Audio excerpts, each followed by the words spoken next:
Sip, bismillahirrahmanirrahim. Assalamualaikum warahmatullahi wabarakatuh. Tok podcast Bincang Kreatif bersama Purwakarta Creative Hub.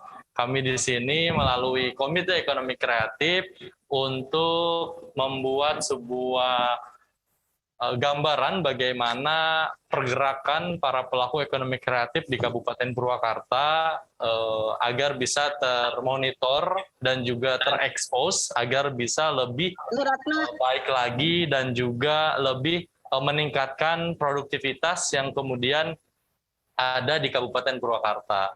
Dan sekarang kami sudah didatangi beberapa barang-barang produk ekonomi kreatif bersama juga dengan rekan-rekan kami yang ada di bagian pengurus ya pengurus Komite Ekonomi Kreatif Kabupaten Purwakarta yang dimana sekarang sudah hadir ada Kang Adi, ada Kang Jamil ya. Bagaimana kemudian kesibukan di tengah-tengah pandemi COVID, di tengah-tengah PPKM yang kemudian sedang dan masih diberlakukan di Jawa, Bali, khususnya di Kabupaten Purwakarta dan di beberapa kabupaten kota ya di Jawa Barat dan juga kemudian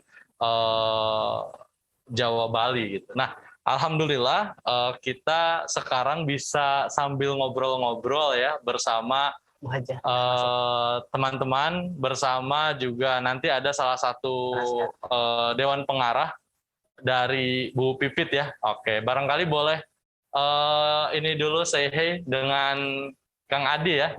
Oke, sip. Kang Adi, bagaimana sekarang ininya apa kesibukannya? Say hey dulu deh, Kang Adi sepertinya tegang sekali ini. Kang Adi itu sekarang ini ya membuka beberapa bimbingan belajar, betul ya Kang ya? Sebenarnya bukan beberapa sih. Oh, bukan beberapa. Iya, cuman satu. Ya. Cuman satu. Saya kalau membuka kan, kalau bikin saya cuman satu. Oh, kalau bikin satu apa itu Kang? Ya. Yang kemudian di bawah bimbingan langsung. Oke, arahan Kang Adi ya. Saya ada pijar, Kang. Ada namanya pijar ya. Pijar itu mampir belajar ya. Oke. Tapi memang itu segmentasi saya untuk kalangan menengah ke bawah gitu. Mereka yang tidak mampu untuk membayar bimbingan belajar. Jadi itu khusus untuk mereka yang tidak mampu sebenarnya kalau untuk pijar itu. Oke. Barangkali mohon izin Bapak Ibu, kami membuka masker ya agar suaranya lebih jelas. Insya Allah sudah melakukan swab dan juga vaksin ya. Oke, alhamdulillah. Nah, kita sebenarnya untuk teman-teman bagi yang kemudian belum mengetahui seperti apa sih kemudian ekonomi kreatif yang ada di Kabupaten Purwakarta. Jadi kami berharap teman-teman yang kemudian sudah mengenal ekonomi kreatif sebelumnya, baik itu sebelum berpindah dari Bekraf ke Kemenparekraf ya, yang kemudian sekarang kan Bekraf sudah dilebur ada di Kemenparekraf dan instruksinya dari kementerian kemudian masuk ke beberapa provinsi, kemudian masuk ke beberapa kabupaten kota untuk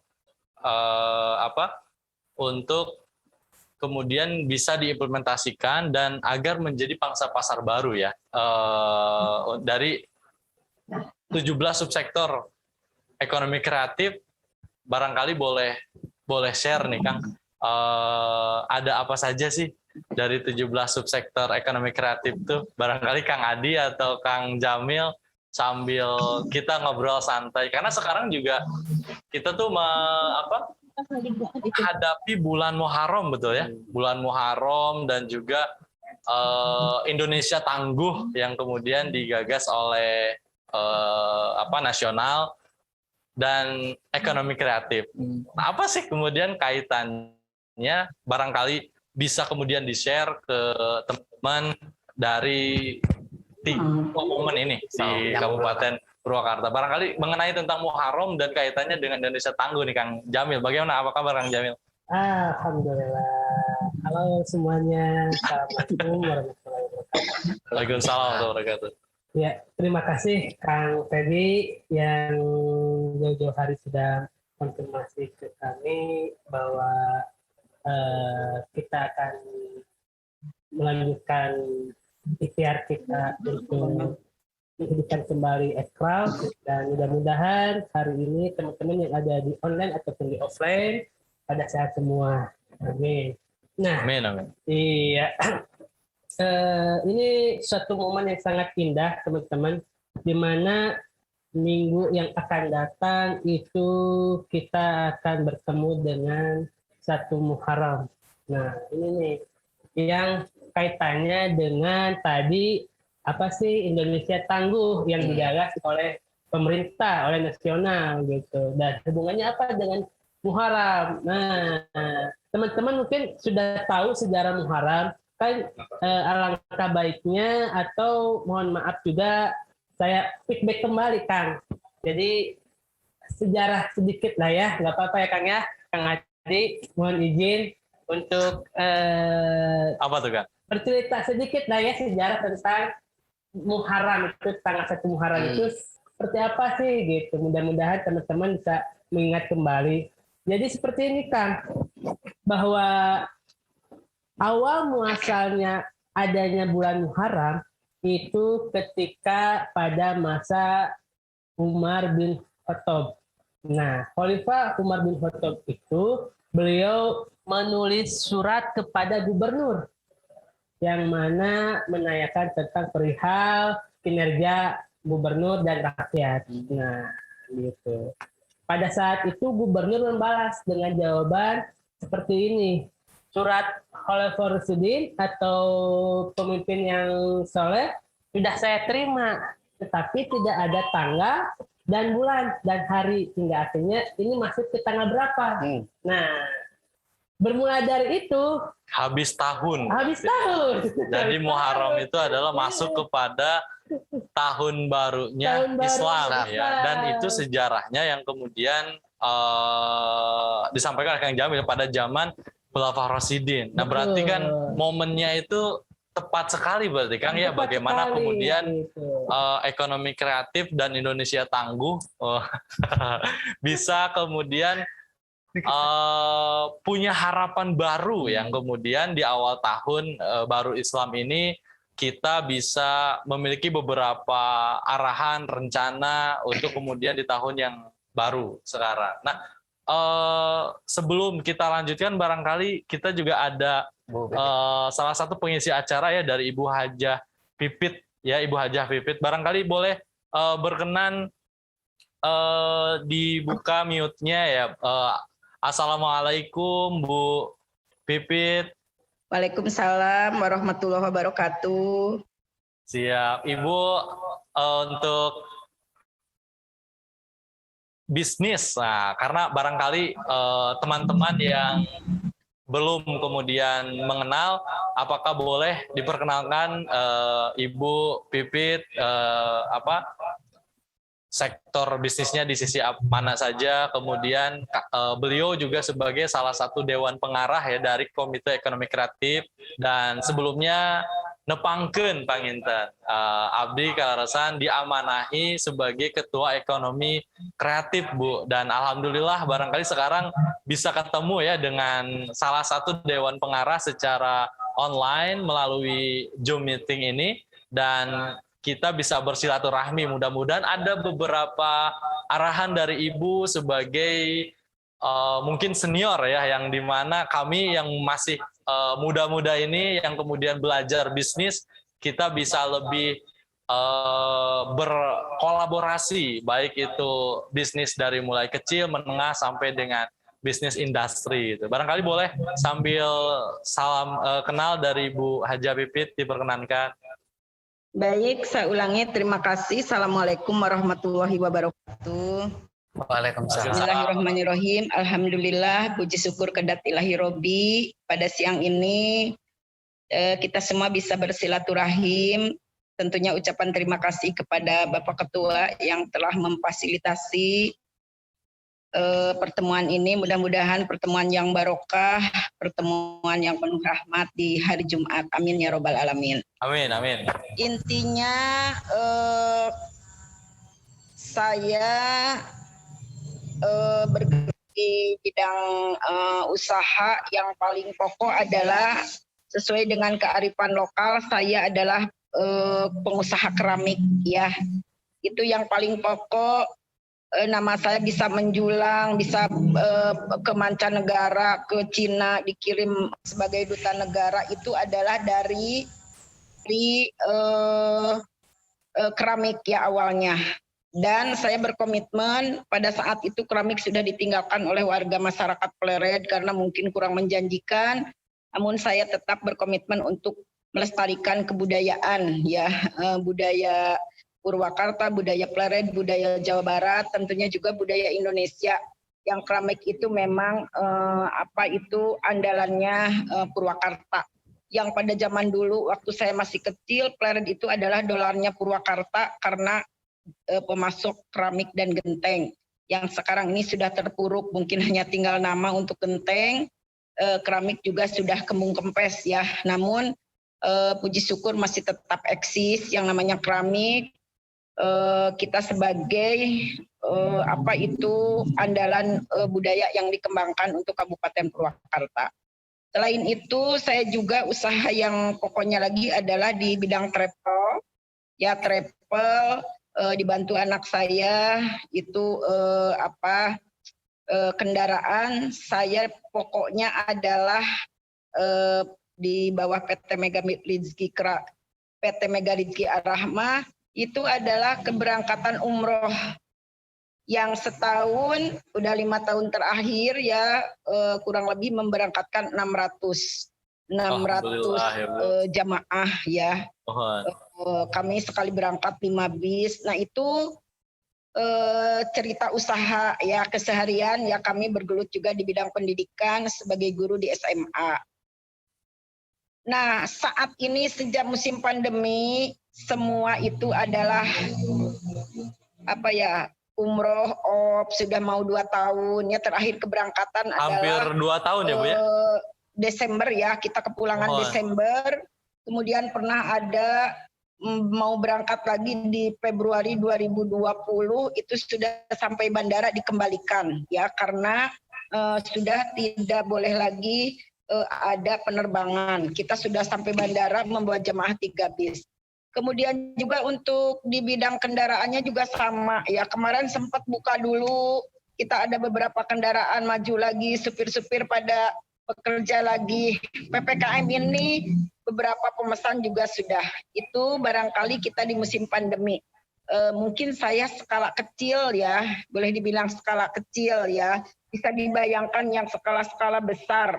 Intinya puji syukur ya, namanya bisnis ya, kita harus kuat, tahan banting. Kunci sukses itu adalah kita berani, tangguh ya intinya. Saya pernah mengalami keramik pada saat ada tol Cipularang itu ya, dulu Cipularang belum sampai Cileunyi, itu mati total, nggak pernah ada yang berkunjung karena orang Jakarta, orang Bandung yang biasa mampir di Cianting lewat itu nggak ada yang mampir sampai mungkin kurang lebih 6 bulan. Toko saya nggak pernah dikebut, nggak pernah, pokoknya tutup aja. Nggak pernah ada pengunjung, yang kawasan Bendul juga tidak pernah ada yang belanja. Nah itu sudah biasa ya, akhirnya bangkit lagi.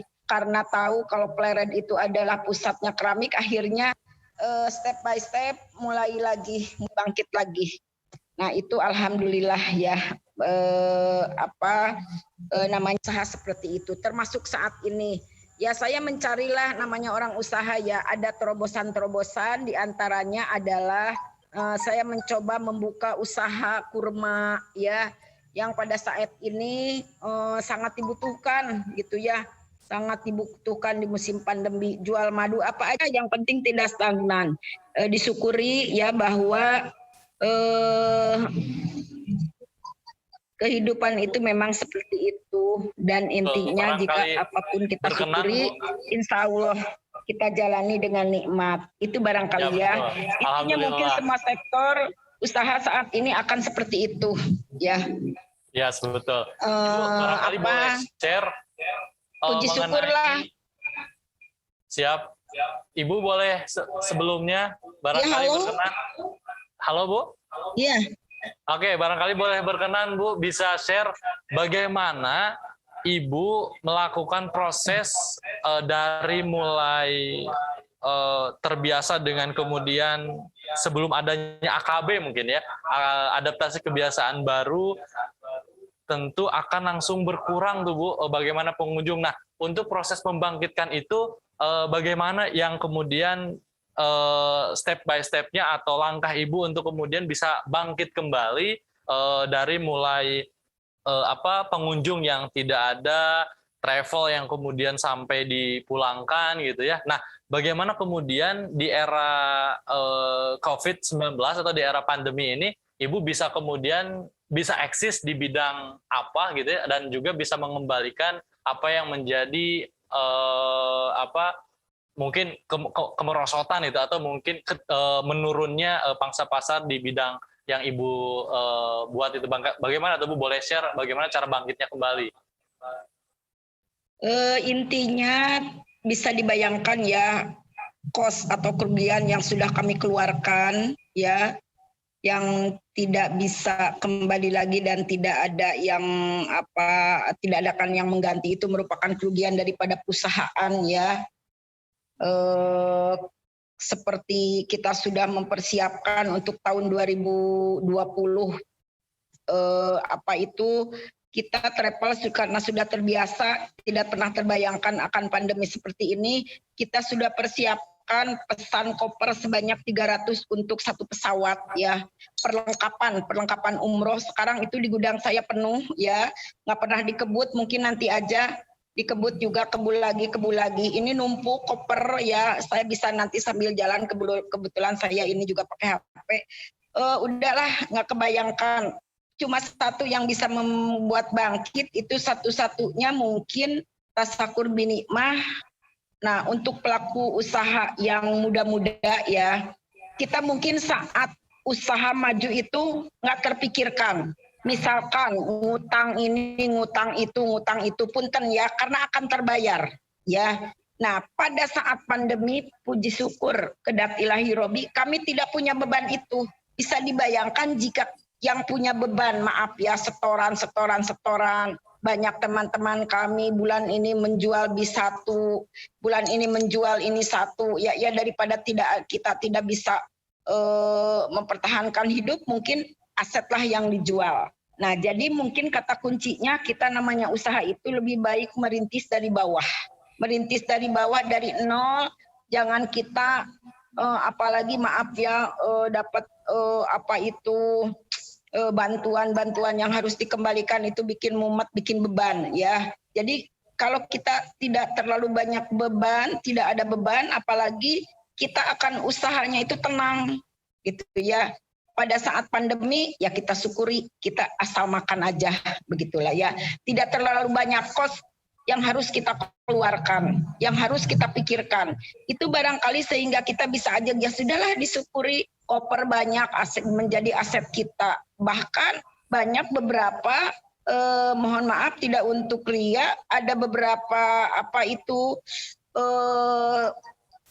barang-barang misalkan mukena, sejadah, ya udahlah kita sedekahkan aja, berbagi begitu ya, karena tadi kita tidak punya beban. Nah, mungkin untuk pengusaha-pengusaha yang punya tadi tanggungan-tanggungan dan lain sebagainya, termasuk mungkin yang paling utama itu adalah mungkin beban kepada pihak ketiga ya, yang saya amati. Kalau untuk mempertahankan hidup, insya Allah lah Allah akan memberi rezeki ya. Tadi bayangkan yang biasa kita mengelola, kalau dibilang omset ya, kita 600 kali 25 juta, mungkin setahun itu 15 miliar.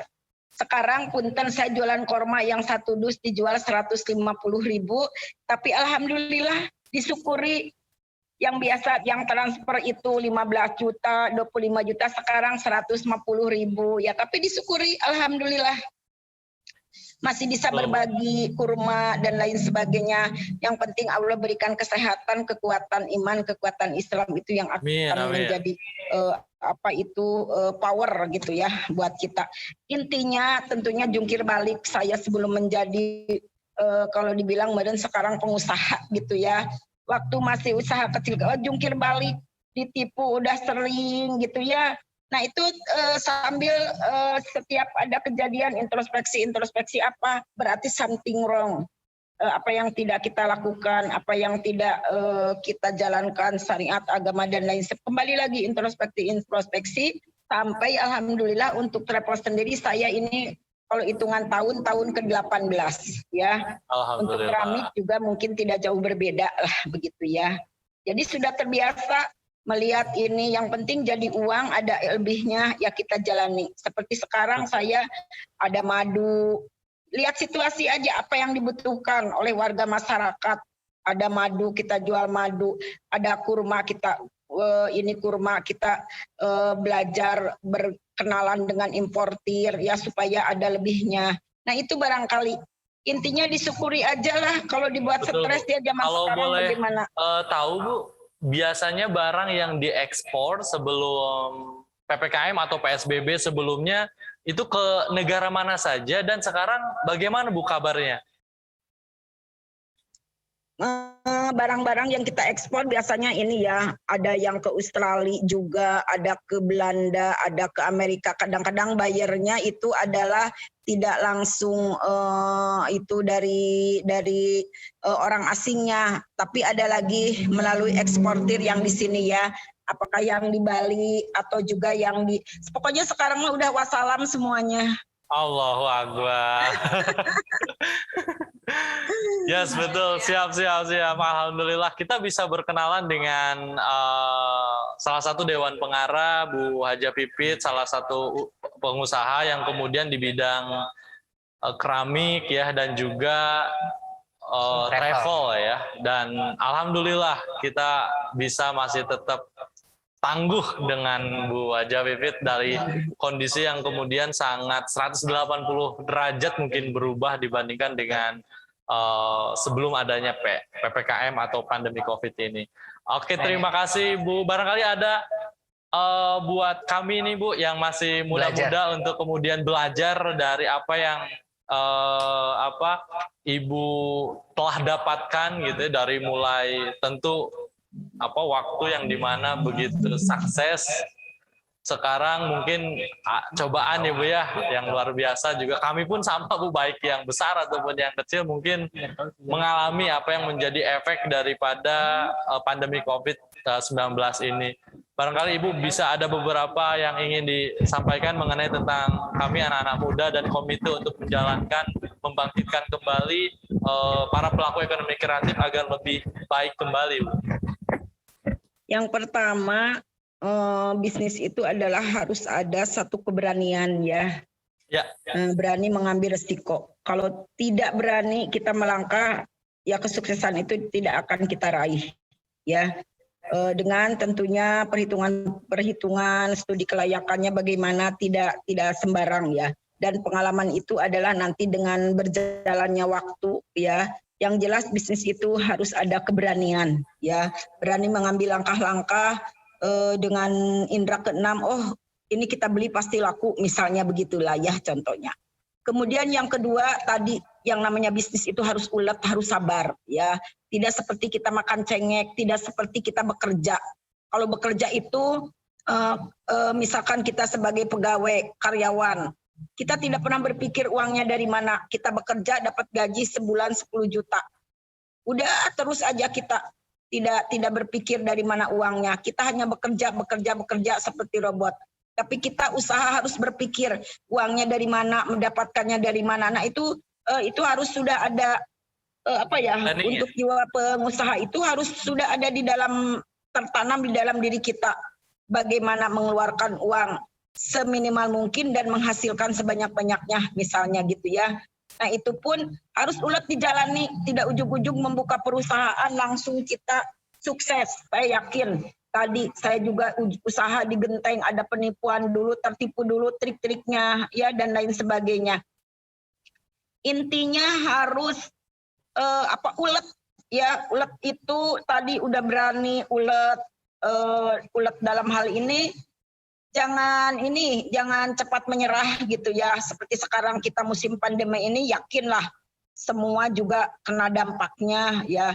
Nah kita coba aja. Kalau biasa seperti tadi mendapatkan 100.000, kenapa tidak kita jalani 100.000 pun gitu ya. Bahkan 10.000 pun tidak ada kata dilewatkan untuk uang. Nah itu yang dimaksud harus dengan ulet dan sabar. Itu barangkali kuncinya tidak ada lagi ya. Siap, Dan Ibu. terakhir Oke, jangan alhamdulillah. lupa namanya usaha itu kita harus selalu menjalankan syariahnya dijalankan ya.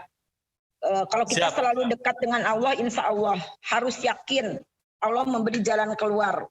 Allah akan memberikan pertolongan dari semua pintu yang tidak kita sangka-sangka. Jadi kata kuncinya dekat dengan Allah, insya Allah Allah akan menolong kita. Amin. Barangkali itu ya. Mohon, siap. Alhamdulillah, terima kasih Ibu Haja Pipit yang kemudian sudah memberikan sharing sessionnya dalam pertemuan kita kali ini. Mohon izin untuk kami kembali ke narasumber kami yang ada di sini, Kang Adi dan Kang Jamil. Kita ngobrol sharing session. Bu Pipit, hatur nuhun sudah bisa sharing session. Siap. Untuk sekarang Kang Adi nih, oke.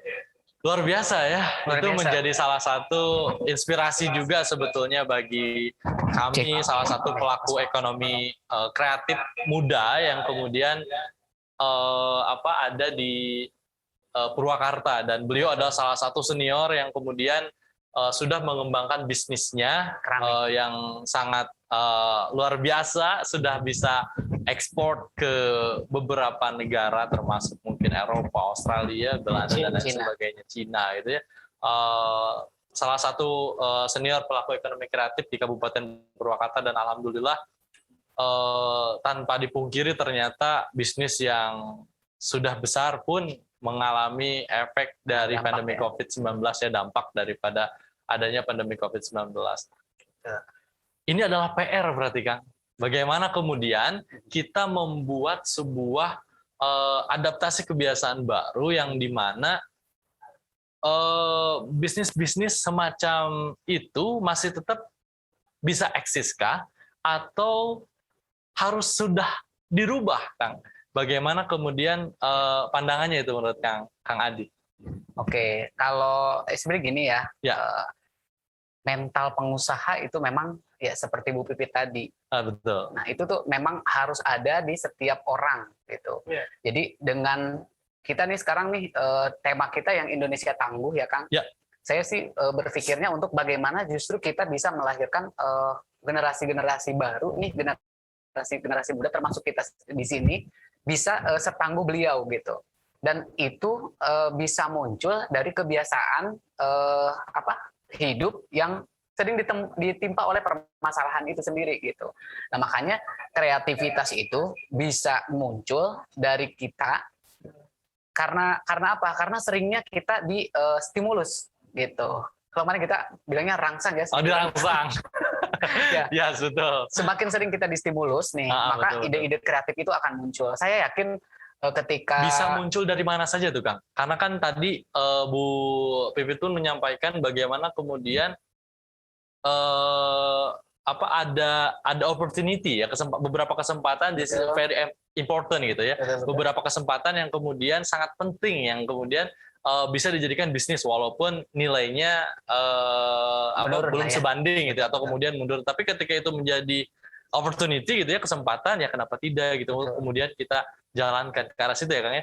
Nah itu dia berarti kan ide kreatif itu harus bisa muncul dari bagaimana caranya dia membiasakan diri gitu loh Kang. Dengan kan saya menurut bagaimana saya ya menggali untuk merangsang itu bagaimana tuh Kang? Menurut saya itu sih harus dilatih ya Kang. Harus dilatih ya karena setiap orang mungkin berbeda-beda. Betul. Atau gimana? Karena ada orang yang kalau udah cuek ya udah gitu. Dan rata-rata nih kalau kita melihat ke kebiasaan kita ya, atau di lingkungan saya lah, takutnya nanti terlalu generalisir ada yang marah kan, gak enak juga. Kalau di lingkungan saya itu kan mereka pasti sekolah, masuk SD, SMP, SMA, ya kan? Setelah itu selesai, dan mereka pasti rata-rata melamar pekerjaan. Nah itu kan sebenarnya yang pertama yang harus kita garis bawahi di sini itu kan mental sebenarnya. tidak banyak orang yang mempunyai mental pengusaha Yang seperti Bu berani Pipi tadi. setelah keluar dari zona rutinitas. Nah, Mungkin itu. mungkin pertama TK, SD, SMP, SMA, rutinitas kan ya. Betul, betul. Bangun pagi, berangkat pagi, pulang siang atau mungkin pulang sore. Pas masuk ke setelah selesai SMA atau mungkin setelah selesai kuliah, kalau misalkan tidak ke perusahaan yang zonanya sama, mungkin mereka akan memiliki kebingungan tersendiri. Betul, ketika stuck. secara membiasakan diri belum berani dengan zona yang baru. Nah, maka harus munculkan keberanian itu ya. Keberanian itu kemudian dimunculkan dengan pola rangsangan tadi Rangsangan mungkin tadi ya, atau kemudian pembelajaran ya. Nah, Betul. pembelajaran seperti apa Kang untuk kemudian memunculkan atau memunculkan keberanian orang dari zona nyamannya, karena pasti banyak betul. rintangan mungkin ya, banyak mungkin juga Betul. cibiran karena sebagai seorang misalkan lulusan ITB gitu atau lulusan kampus terbaik gitu ya di Indonesia, tiba-tiba kenapa nggak bekerja ke perusahaan gitu ya, kampus udah mahal misalkan gitu belajar gitu, tapi sekarang malah memberanikan diri untuk kemudian survive, memberanikan diri untuk kemudian berbisnis gitu ya, keluar dari zona rutinitas lagi. Nah, itu gimana tuh Kang menurut Kang Adi? Karena saya rasa Kang Adi pun memiliki background yang luar biasa nih. Sama lah ya. Jadi sebenarnya saya sharing aja nih Kang. Jadi dulu waktu saya keluar dari kampus itu saya kampus di mana Kang? Ada di Bandung ya. Ada di Bandung. Jadi saya sama teman-teman alumni yang sudah jadi ya, mereka yang sudah jadi itu kita bikin sebuah sekolah. Namanya Madrasah Aliyah Salman. Berarti itu jurusan adanya di Cirebon. Waktu di Bandung kali itu. Saya sains dulu ya, dari MIPA. Ya. Dari MIPA. Jadi tidak ada background tekniknya nih kalau saya. Siap. Nah, jadi eksak berarti Kang. Betul. Jadi waktu itu kita memang mengawinkan gontornya dari segi keagamaan, terus kemudian sainteknya dari ITB-nya. Yes, betul. Nah, kemudian hafalan Qurannya dari Kudusnya gitu. Jadi kita mengawinkan 3 background itu untuk diolah menjadi sebuah sekolah yang akhirnya nanti bisa melahirkan sekolah yang lulusan yang luar biasa gitu. Jadi angkatan pertama kita ada 18 orang nih Kang. Dalam bentuk bimbingan belajar atau dalam bentuk sekolah? Kalau itu sekolah. Sekolah. Ya. Sekolah yang terdiri dari 3 elemen racikan komponen. tadi. Oh gitu. 3 racikan tadi gitu. Lanjut Kang. Di mana itu? Di Cirebon Kang. Oh di Cirebon. Oke. Jadi dulu ketika saya jadi tim hore di sekolah tersebut, ternyata memang angkatan pertama kita hanya terima 18 orang, dan ternyata racikan kita itu berhasil. Kalau saya melihat Kang, dari semua kurikulum yang kita pakai, itu kita punya kurikulum yang namanya kewirausahaan. Oke. Jadi ada anak-anak, si 18 anak itu kita bawa ke Indramayu, ke Cirebonnya, dan ke ujung perbatasan dengan Tegal. Kan kalau Cirebon dengan Tegal ya. Iya. Diajak apa itu? Studi banding? Diajak jalan-jalan. Nah, kenapa? Oh iya, Brebes ya. Brebes sebelum Tegal ya berarti ya. Brebes. Nah, mereka kita ajak jalan ke sana. Kita turunkan mereka di titik-titik tertentu yang mereka mungkin nggak tahu itu di mana. Oke. Dengan kita kasih mereka garam. Garam tok aja. Garam dapur. Oh, garam dapur. Garam. Ya, oke. Garam uyah kan. Garam. Berapa banyak tuh? Dan untuk apa? Gitu? Tergantung tenaganya mereka. Oh gitu. Ya, jadi PR kita adalah bagaimana cara mereka bisa survive dengan keadaan mereka seperti itu. Tidak ada HP. Oke. Kita tidak ngasih HP, kita tidak ngasih ongkos untuk pulang. Enggak, per orang. Oh, per orang. Benar-benar per orang. Wah, oke. Jadi kita simpan di beberapa titik dan kita kasih deadline nih. Pokoknya jam sekian harus pulang. Gimana caranya kamu bisa pulang gitu. Dari situ kita udah bisa tahu Kang, karakteristik anak nih yang nanti dia akan bisa jadi wirausahawan seperti apa. Oke. Nanti dia akan menjadi edukator ya, misalnya ke akademik seperti apa. Nah, dari situ kita bisa tahu karakter anak. Sampai akhirnya nanti di kelas 3 itu kita udah bisa langsung mengarahkan. Oke nih anak nih, nanti kalau kuliah ambil jurusan apa gitu. Oh gitu ya. Itu jadi bekal buat kita dan gambaran juga buat mereka gitu. Dan ternyata Kang nih, alhamdulillah progres luar biasa ya. Sekarang berarti sudah dulu 2012 Kang. Oh 2012. Berarti 9 tahun ya. 9 tahun. Setelah 9 tahun 9 angkatan. ya 9 angkatan, tapi itu kita kan berbicara angkatan pertama nih. Waktu itu saya iya. masih ada di angkatan pertama. Dan angkatan pertama itu ada yang nembus ITB juga, Unpad 3 orang, Berarti sekelas SMA itu ya? SMA, Oh, SMA. Ya. UGM, ya semua nih ya, semua universitas negeri itu ada. Dan satu orang nih Kang, Apa itu? satu anak yang ini paling jago banget marketingnya, paling jago banget dia ngomong ya. Dari hasil penjualan garam juga dia paling banyak. Itu dia Kang ke saya ngomong gini, saya hanya akan kuliah kalau saya keterima di Fakultas Kedokteran UI. Dia mau kuliah kalau keterima kedokteran di UI. UI, Oke. ya. siap. Terus saya tanya, terus kalau nggak keterima kamu mau ngapain? Yes. Saya mau nikah, gitu Kang. Oke. Kebayang nggak anak keluar SMA 19 tahun berani mengambil resiko untuk nikah gitu ya? Betul. Saya tanya ke dia, ngapain kamu mau nikah? Dia laki-laki itu perempuan? Laki-laki. Oh, Semua laki-laki. di sekolah kita tuh laki-laki. Laki-laki ya. Dia bilang gini ke saya, Ustadz, saya percaya bahwa janji Allah itu benar. Apa yang tertuang di Al-Quran itu benar. Kalau misalnya nanti saya nikah dengan saya tidak punya apa-apa, Allah akan memperkaya saya. Dan Kang, dari semua anak, 19 anak lulusan angkatan pertama di Salman itu, beliaulah yang pertama. Sekarang anaknya paling banyak, Kang. Oke. Udah pasti ya, ada produksinya paling cepat kan di antara yang lain. Dia ada sekarang Tapi ada 6. kabarnya gimana? Jadi ke kedokteran UI? Oh enggak. Karena nggak lulus nih. Karena nggak lulus nih ceritanya ya. Karena nggak lulus, dia akhirnya memutuskan untuk menikah. Ya, dia dapat seorang hafiz Quran juga. Oh, beliau istrinya. Oh, istrinya. Ya, Oh, istrinya sebagai hafiz Quran. Kalau di ya? kita lulus dari SMA kita tuh minimal 6 juz kan. Oke. Jadi kalau nggak 6 juz nggak dapat ijazah gitu. Mantap, Gitu. luar biasa. Oke. Dipaksa kan? Dipaksa. Nah, alhamdulillah nih sekarang dia udah punya perusahaan juga. Oke. Jadi dia Di bidang apa? konveksi yang saya tahu. Berarti Dia beliau punya tinggal kaos dakwah Islam. Tinggal di sana di Cirebon. Dia orang Cirebon. Oh, orang Cirebon. Kita sekolah di Cirebon tapi pesertanya itu seluruh Indonesia. Ada anak Kalimantan juga. Yes. Gitu. Oke. Gitu Kang. Jadi saya terlalu panjang ya Oke, itu sebenarnya. gimana maksudnya? Jadi si garamnya itu dijual atau garam itu dijual. Ada yang dijual, ada yang karena dia nggak bisa ngomong, ada nggak yang karena dia nggak bisa ngomong, dia balik ke tempat kita nih, ke pondok kita dengan apa? Dengan menjadikan garam sebagai ongkos ke sopirnya. Oh. Berarti Itu garamnya kreatif, berapa kan? banyak? Ya makanya tadi kan dibalikan lagi ke anaknya. Oh, Kamu anaknya. sanggup bawa berapa? Ada yang paling besar berapa? Nggak tahu ya, mungkin ada 20 deh. 20 kilo? Enggak, pasti 20 bungkus. Oh, 20 bungkus. 20 bungkus. Kan itu harganya berapaan ya? Kan beda-beda ya jarak ke tempat dengan mereka diturunkan di mana. Kang, ada juga nih anak yang bisa jual satu bungkus 20.000. Oh, jago iya. Gimana Beda caranya? Ya? Iya, makanya itu dia dari situ benar-benar kita bisa ngelihat potensi anak. Maksudnya bagaimana tuh hasil melihat potensi anaknya? Nah, itu dia Kang. Jadi ternyata apakah hanya si siswa itu hanya bisa kategorinya hanya bisa kembali ke pondok, hanya bisa kembali ke tempat sekolah, atau dia bisa menghabiskan itu?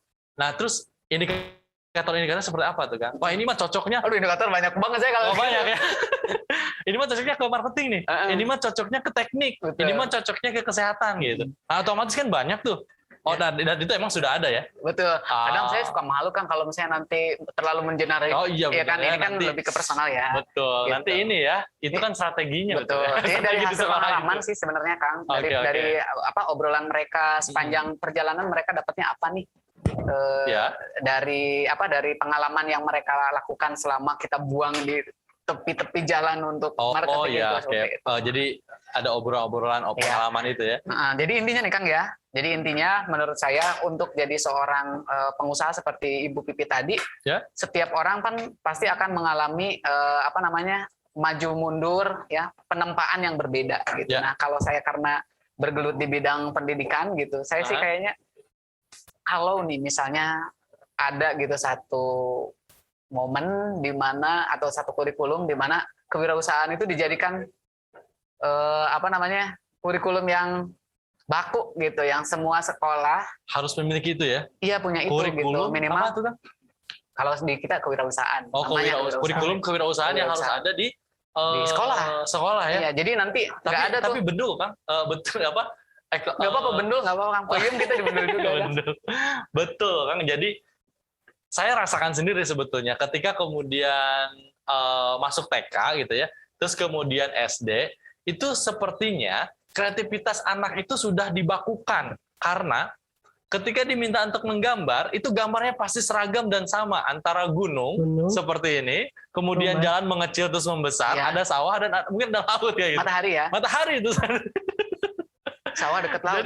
jadi jadi kreativitasnya tuh cuman dibentang oleh jalan, di sini Betul. laut, di sini sawah, terus ada saungnya, ada pohon kelapa kayak gitu. Nah, itu kurang lebih seperti itu. Nah, itu apakah kemudian harus ada rangsangan gitu ya kepada anak dari sejak dini terhadap kreativitas agar kemudian dia punya keberanian untuk kemudian mengambil tindakan, karena mengambil resiko pun harus dengan keberanian. Berat, ya betul. Jadi modul itu harus dari sejak dini berarti. Betul, dari Atau nanti sejak, SMA. enggak lah Kak, kalau SMA kayaknya udah Berarti kan terlalu ini. modulnya berbeda-beda ya. Nah, Ya. sebagai Saya salah yakin sih satu kalau pakar pendidikan, karena saya pendidikan Kang Adi, Kang Jamil juga sebagai salah satu dosen di Bandung ya Kang ya. Sekarang mengisi kegiatan di mana Kang? Iya. Di Bandung atau di Purwakarta juga ada? Ya, di Bandung ada, Purwakarta ada, dan memang ini sangat menarik obrolan tadi antara kreativitas dan tempaan hidup itu. Memang sangat berbeda-beda, di mana setiap orang itu memiliki mental yang berbeda-beda juga. Namun misalnya kalau tadi ngebahas tentang kurikulum pendidikan, itu untuk kita belajar tentang kreativitas, memang baiknya itu diasahnya pada usia anak kecil gitu. Jadi kalau misalnya untuk anak kecil, bagaimana cara untuk mengasah kreativitas? Biasanya, contoh, ketika seorang anak itu sedang bermain, kita sedang bermain obeng dan lain sebagainya, jangan melarang si anak itu, tong bisi katenggel atau kapalut, gitu. Biarkan saja gitu, selama memang itu tidak membahayakan gitu. Betul. Jadi Ya. memang kita harusnya orang tua dulu mungkin memang, atau guru-guru dulu memang baku seperti yang tadi Kang Febi ceritakan. Banyak Tolong larangannya ya. anak-anak gambar itu ya itu gitu kan. Nah, ketika anak itu sedang main palu pun ada kekhawatiran mungkin iya gitu. Tapi dia langsung ngambil dengan marah-marah, padahal tidak seperti itu. Padahal ajak main si anak dengan palunya di sini gitu kan, biar dia tahu bahwa palu itu untuk memukul gitu, untuk memukul dengan paku misalnya. Iya gitu. betul ya, diarahkan secara fungsinya, jadi jangan hanya langsung melarang gitu ya. Jangan langsung melarang. Jangan mau cobain ini, jangan. Jadi si anak pun mungkin menjadi khawatir, menjadi takut secara emosionalnya mungkin ya, secara psikis gitu ya, dan itu mungkin harus dijaga itu sejak dini ya. Salah satunya buat kemudian rekan-rekan atau teman-teman PCH Purwakarta Creative Hub, karena obrolannya berbeda. Sekarang kita bersama para pakar pendidikan gitu ya. Bisa ya karena tadi Bu Pipit ini ya. Ya. Sebenarnya saya mau kalian ngomong. Oke, gimana tuh Kang? Jadi kan tadi salah satu bentuk untuk memunculkan kreativitas ya. Yes, betul. Kreativitas salah satunya kalau tadi segmentasinya kita anak yang sudah balik yang SMA itu kan bisa kita pakai dengan cara berjualan kayak tadi. Nah ini sebenarnya saya ada produk ini. Apa ini Kang? Ini namanya Sari. Sari itu kepanjangan? Sehari. Oh, 1.000 sehari. Celengan berarti. Sari gitu ya. Ya. Oh, celengan. Saya pikir tadi bukan celengan, karena memang bentuknya kayak gitu. Cuma 1.000 sehari berarti Celengan. celengan. Celengan ya. Kirain harus sesuai dengan syariat gitu. Karena memakai kerudung ya ini teh. Jadi sehari 1.000. Keren. Oke, gimana tuh Kang? Kenapa kita pakai yang berkerudung? Karena dulu kita pernah bikin edo sebelumnya. Oh, edo. Edo itu everyday 100. Everyday 100. Sehari 100 rupiah. Oke. Jadi enggak, karena memang ibu-ibunya Pak mending kabuk 100 mah. Kalau misalnya 1.000 lagi dinaikin gitu. ya, makanya kita cari udahlah. Itu mah berarti membuat sebuah culture ya, kultur ya, Betul. budaya. Budaya. Budaya di mana tuh Kang diimplementasikannya? Di Di Purwakarta sebenarnya. Di Purwakarta ya. Nah, Oke, di Purwakarta. Di Pleret. Di Pleret. Ini, Kang, Gimana tuh? kalau misalnya ke segmentasi sekolah lagi nih ya. Ya, balik oke. lagi. Sebenarnya saya mau ini tuh promotnya ke TK atau anak SD di bawah 3 tahun. Oke. Kenapa nanti mungkin agak aneh ya? Kenapa nih kita belum diwarnai atau apa? Ya. Jadi satu, kita ingin memupuk cita-cita anak-anak. Oke. Jadi kita dengan mengambil salah satu contoh Sari, misalnya Edo dan Edot. Kalau laki-laki itu Edot. Oh, Edot. 1000. Oh, everyday Bahasa Inggrisnya ya. 1000. Nanti mereka kita kasih nih kita kasih ke pihak sekolah. Oke. Apa yang bisa mereka lakukan? Nanti si anak-anak ini melukis tidak hanya di kanvas, tapi melukis di Seni rupa ya di Ya, celengan seni ini. rupa. Betul. Jadi nanti mereka akan melukiskan sesuai dengan gambar yang mereka mau. Di Cita-cita yang sini. mereka mau. Di sini. Oh, gitu. Contoh, Pak, saya mau jadi polisi. Maka gambarlah gambar seragam polisi. Misalnya. Oke. Jadi dia akan nanti ngebayangin nih seragam polisi warnanya apa. Seperti itu. Pengen jadi PNS guru dan lain sebagainya. Jadi diharapkan dua hal nih. Yang Apa pertama, kreativitasnya dia itu terbentuk dengan cara menuangkan nuansa warna di baju cita-citanya dia. Ya. Terus kemudian yang kedua, kebiasaan diri bawa hemat pangkal kayaknya itu jadi gitu dengan cara menabung sehari gitu bisa jadi banyak seperti itu sih Kang. Kalau jadi hasil tabungannya mah buat mereka ya. Kecuali mau dikasih ke apa itu. Kirain buat menggantikan patungnya. Oke. Dan itu sudah berjalan di beberapa sekolah, Kak?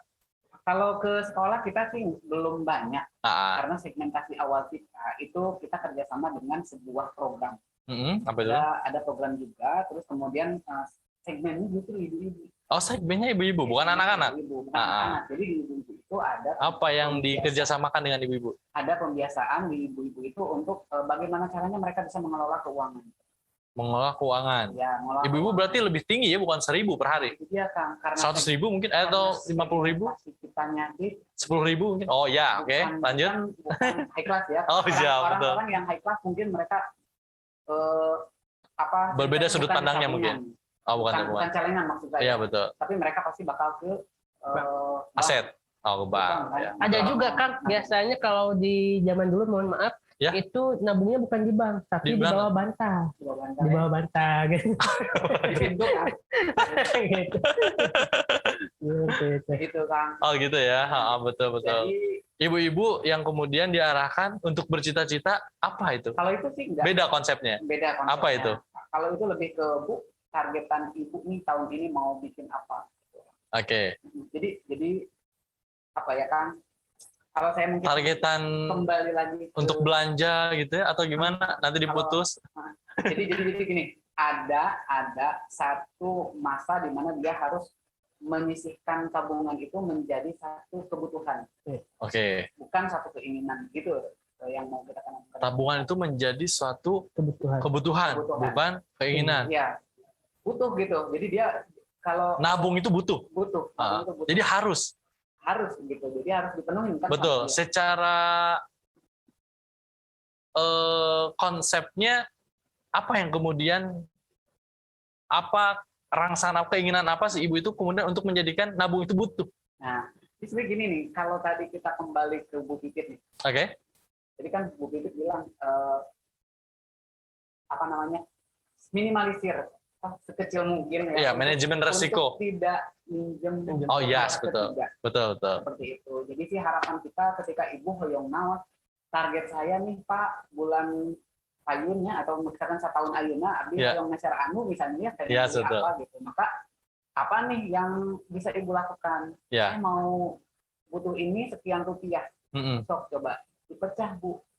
Ke dalam sebulan ibu harus ngumpulin berapa dan satu bulan itu sehari ke arah situ ya. Jadi lebih ke sana. Karena kan kalau misalnya Pak aku 5.000 simpan di mana?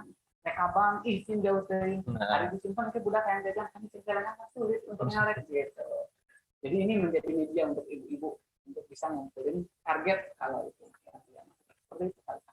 Iya, betul ya. Menjadi salah satu cara ya yang dimana menjadikan masyarakat bisa dikategorikan sebagai kemandirian finance juga ya. Kalau misalkan kita punya tabungan karena esok hari hal tersebut pasti akan digunakan gitu. Cuman kalau misalkan saya ingat sesuatu gitu ya, kalau misalkan ingin membeli sesuatu, beda ya. Beda makanya. Segmen kita beda makanya. Oh, segmennya beda. Karena nilai asetnya itu sudah naik di esok hari gitu, atau di tahun yang akan datang setelah uang itu tercukupi untuk membeli di tahun sebelumnya. Tapi mohon maaf, Gimana tapi tuh, Bu? jangan salah Kang. Mungkin untuk tahun berikutnya bisa jadi aset itu naik ataupun turun gitu. Seperti halnya handphone. Ya, Saya betul. setuju nih. Karena memang kebiasaan saya waktu kecil seperti itu. Ketika saya perlu handphone misalnya yang terbaru lah apa Samsung S15 misalnya. Ya. Nah, untuk tahun sekarang harga masih mahal. Saya nabung 1 tahun. Bisa jadi tahun depan itu harga menurun gitu. Jadi tergantung dari apa yang mau kita beli gitu. Bisa jadi naik, bisa jadi turun juga. Betul juga, dan ya emang banyak sih beberapa barang ya yang kemudian memiliki nilai ini yang kemudian naik turun fluktuatif seperti itu. Betul. Kalau misalkan disiplin juga ya, bisa meningkatkan kemudian pola disiplin terhadap menabung. Boleh. Betul ya, menabung ya. Ini dijual nggak, Kang? Iyalah dijual. Oh, kita bawa ini karena dijual kan. Dijual, Jadi justru ya, saya ada komunitas. Dibeli di mana berarti? Nah, saya ada komunitas nih emak-emak yang pengrajin seperti ini. Yes, betul. Jadi gimana caranya sebenarnya bisa naik kelas lah. Yes. Gitu. Jadi memutus rantai kemiskinan salah satu caranya itu ya dengan menstimulus mereka untuk bisa mengeksplor diri mereka, bisa apa, dan akhirnya nanti ketika mereka punya ide kreatif tadi membuat sesuatu kerajinan bisa bernilai ya, bernilai ekonomis, ya sudah, jadi dia bisa menyetop rantai itu. Yes, betul seperti itu. Dan jadi kalau dibeli di mana, di Pleret lah Kang. Oh, Mas Pleret ya. Bisa nanti. Karena Kang Adi juga tinggi di Pleret. Siap. Dan tidak kalah penting juga, salah satunya adalah Kang Jamil. Kang Jamil juga memiliki sebuah produk ya Kang ya. Iya. Boleh share Kang produknya apa? Terus apakah di bidang seni rupa juga gitu ya, celengan, menabung juga atau seperti apa tuh Kang? Iya. Tapi dibawa kan ya, ada. Dibawa. Boleh kita ambil dulu ya. Boleh. Apa produknya ya? Sebentar, saya bantu Kang. Tenang. Ini adalah salah satu produknya Kang Jamil ya. Oke. Ini salah satu pengurus ekonomi kreatif tuh harus memiliki produk ya. Kalau enggak dipertanyakan. Gimana Kang Jamil? Iya. Jadi memang awalnya saya melihat makanan tradisional ini hanya biasa-biasa saja Kang. Hanya biasa-biasa saja, di mana ini makanan jadul khas Purwakarta. Apa itu Kang? Ini simping. Simping. Jadi, tapi keren Kang. Kemasannya kotak ya. Belum saya lihat tuh yang kemudian di Purwakarta bentuknya desain grafisnya memiliki ini. Iya, memang ada pada batiknya awalnya ya.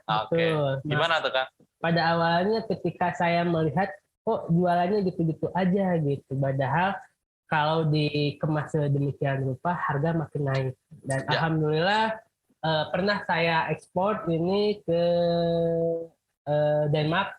Ke Denmark? Ke Denmark. Wih, mantap ya. 2 kontainer. 2 kontainer? Alhamdulillah. Untuk ini. Dan kita sudah ada perjanjian, saya diskusi dengan keluarga, akhirnya kita kirim dulu 50 kilo lebih lah untuk permulaan, nggak minta 2 kontainer tapi 50 kilo lebih lah. Nah pada saat itu keluarga belum mampu untuk 50 kilo untuk 2 kontainer. 2 kontainer itu per tahun atau per hari? Per tahun. Oh, per tahun. Masya Allah, mantap. Berarti bisa kita breakdown per harinya berapa harus dikirim ya? Atau per bulan ya? Bisa. Gitu. Kita belum mampu dan akhirnya ya kita coba untuk area lokal dulu. Nah, saat ini simping hanya untuk pelengkap dari aroma manis. Padahal kalau kita tahu simping saat ini udah bisa variasinya itu dengan ada rujak bumbu gitu kan, ada buah-buahan dan lain sebagainya. Nah, di sini awalnya sih saya justru bukan seperti ini. Oke. Kita memunculkan tokoh nasional, tokoh yang cukup Fenomenal. semua orang tahu, yaitu fenomenal, yaitu Cepot. Oh, Cepot. Jadi masih tetap kotak, masih tetap dengan batiknya. Jadi tapi, branding ini namanya apa? Simping Cepot sebenarnya. Oh, Simping awalnya. Cepot. Dan pada saat itu saya berjualan itu marketnya di Bandung, dan di Bandung itu sudah viral pada saat itu. Oke. Cuman karena memang harus hijrah ke Purwakarta dengan Siap. nah, akhirnya ada yang negur, memberikan informasi bahwa sebenarnya nggak pas untuk menciptakan produk dengan tokoh yang sangat diidolakan oleh masyarakat gitu. Oh, gitu. Jadi saya coba ganti Berubah. dengan warna seperti ini. Oke. Gitu, Kak. Dan itu menjadi salah satu produknya Kang Jamil di bidang kuliner ya. Kuliner. Salah. Namanya apa Kang sekarang? Simping DTW. Oh, dirubah ya DTW. DTW. Bukan. Jadi DTW itu DTW itu apa? Singkatan apa, Kang? D-nya itu jangan. Ah, D. Oh, pakai don. jangan, pakai bahasa ejaan lama. Jangan. Jangan gitu. T-nya takut. Oke. W-nya wenak. Jadi ketika makan ini jangan takut enak gitu, pasti ngena. Jangan takut enak. wareg gitu. Ya, bisa juga jangan takut wareg karena itu membiasakan untuk makan terus gitu. Iya, betul. Jadi. Jangan takut enak, jangan takut wareg. Bisa. DTW ya. Wenak sama wareg. Sama wareg. Bisa itu mah dipilih lah ya. Dan itu menjadi salah satu produk yang menjadi bagian daripada produk unggulan ya di Kabupaten Purwakarta untuk simping. Oke, sip. Alhamdulillah kita udah sharing lumayan ya, berapa menit nih tadi. Kemudian ngobrol-ngobrol dengan Bu Pipit dan juga Kang Adi. Untuk rekan-rekan PCH, bagi yang kemudian sudah menonton beberapa waktu ke belakang, kita sudah membicarakan bagaimana kemudian hal-hal yang ingin disampaikan aja sih ya begitu. Dan setelah ini kita akan kemudian memperkenalkan beberapa produk yang ada di sini untuk bagian daripada promote digital, marketing digital untuk Akang Teteh, Bapak Ibu bagi yang kemudian ingin mencoba dan melihat kreativitas apa saja atau ekonomi kreatif apa saja di bidang craft, di bidang kuliner, di bidang apapun itu dari 17 subsektor yang kemudian diklasifikasikan oleh Kementerian Ekonomi Kreatif dan Pariwisata. Nanti kita akan ngobrol bareng bersama Kang Yudi dan Bunda Berti. Namun sebelum itu, terima kasih banyak atas waktu dan juga kesediaannya kepada Kang Adi dan Kang Jamil, yang sudah bisa memberikan beberapa penjelasan dan juga obrolan santai untuk sharing session ini. Dan juga kepada Ibu Hajah Pipit ya, karena kebetulan di Zoom-nya sudah pamitan ya, betul di Zoom meeting. Kita sekarang live di Zoom meeting dan insya Allah nanti kita akan tapping dikirimkan ke YouTube sebagai salah satu konten Komite Ekonomi Kreatif di kala pandemi karena tidak bisa membuat kegiatan selain bentuknya digital. Oke, Kang Adi dan Kang Jamil, hatur nuhun. Sami-sami Kang. Hati-hati di jalan ya. Tulan? Hati-hati di jalan. Hati-hati di jalan. Itu DJ ya. Makanan sudah disiapkan, Kang. Bila ada itu. Sate Marangi. Oh, sate Marangi. Ini adalah menjadi makanan khas Purwakarta juga ya, yang kemudian diambil di Pleret. Kang Adi, hatur nuhun, kita break sebentar.